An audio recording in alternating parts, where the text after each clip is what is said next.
Cheers to what appears would be my final review of the Samsung Galaxy Note 10 Plus, a device I've used daily for over 2 years, now on Android 12 and One UI 4. Just how good has it been? How is the Android 12 update? And most importantly, is this still a great buy in 2022? Hello, my name is Izzy and welcome to the channel. Now let's get started. This video is sponsored by FXTM. So a couple of you guys have been requesting that I bring the beanie back. Leave a comment below if you want it back or not. Okay, let's not get distracted. We're here because of the OG Samsung Galaxy Note 10 Plus. It was no joke when I said I've used this daily for the past 2 years. This phone is as old as my channel itself.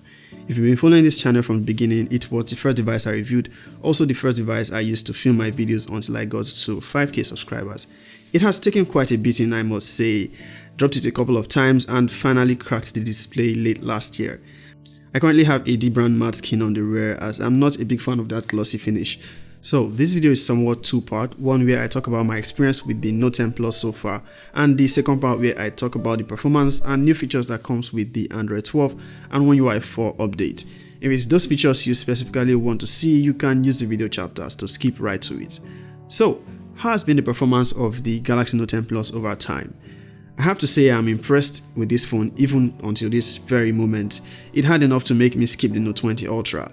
It launched with Android 9 and is now on the latest version Android 12 and One UI 4.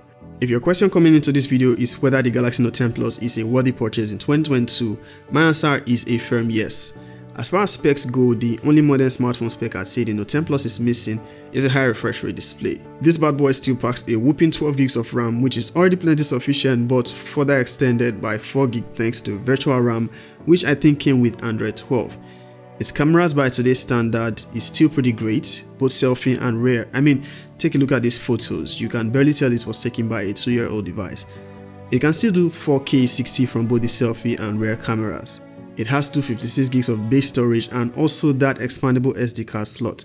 So yes, this is a worthy purchase in 2022, especially since you will be on the latest Android version 12 and get security updates for 1 extra year.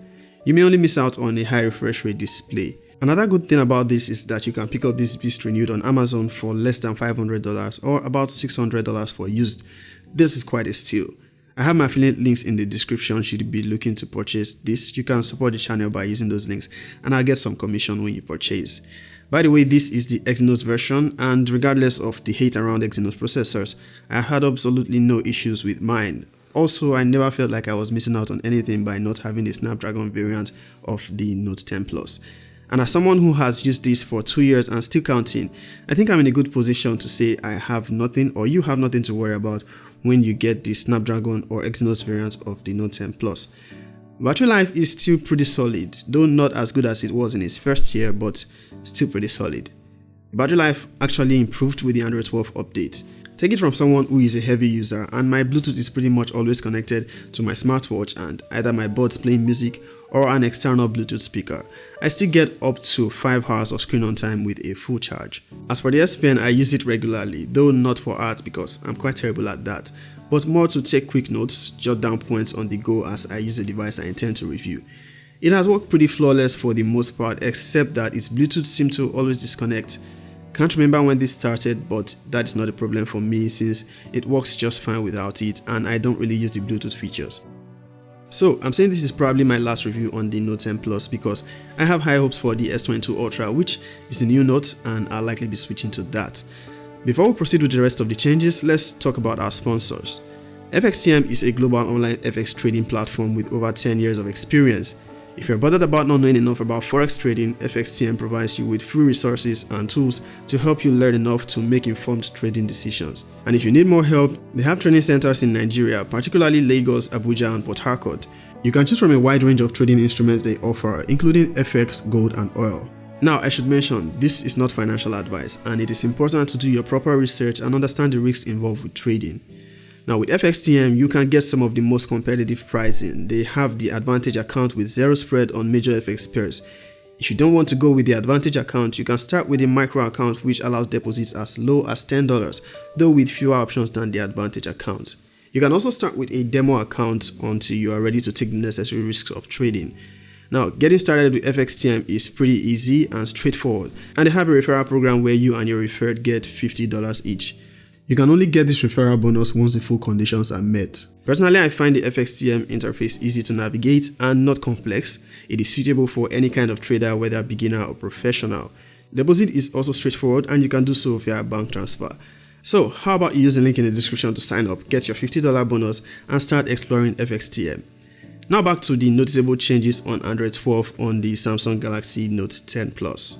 It has come with a ton of features which you may already have anticipated, but we'll go through a couple of the most notable ones I've encountered based on my use, of course, based on my daily use. Now, the first change you'll notice is of course the visual changes. A different brightness bar on the quick panel when you slide down, and of course the accent colors which you can choose from your wallpaper. You can customize this under wallpaper and style in the settings menu. You can choose a color palette based on colors from your wallpaper. You can also choose to apply these colors to the icons, but I opted not to do so as you can only select this if you are using the default icons, which I don't really like its size. Also, the colors don't look at all interesting with the icons since only a few of my apps adapt to the color change. Don't think I want that odd looking mismatch of the icon colors. You'll notice the accent colors in the quick menu and also within the system UI or default apps like the calculator or the clock app. As for this clock widget I have here, you can get it if you install Google's clock application. Then you'll have those different shape options for the clock widget. Another subtle change you'll notice within the UI is the loading or waiting icon. You'll notice 4 spinning dots which can be in the accent color or a different color. The notification panel is now a bit more organized. Each notification takes a little less space than previously.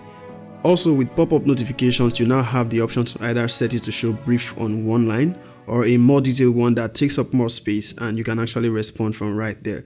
I'd say the brief one is cleaner.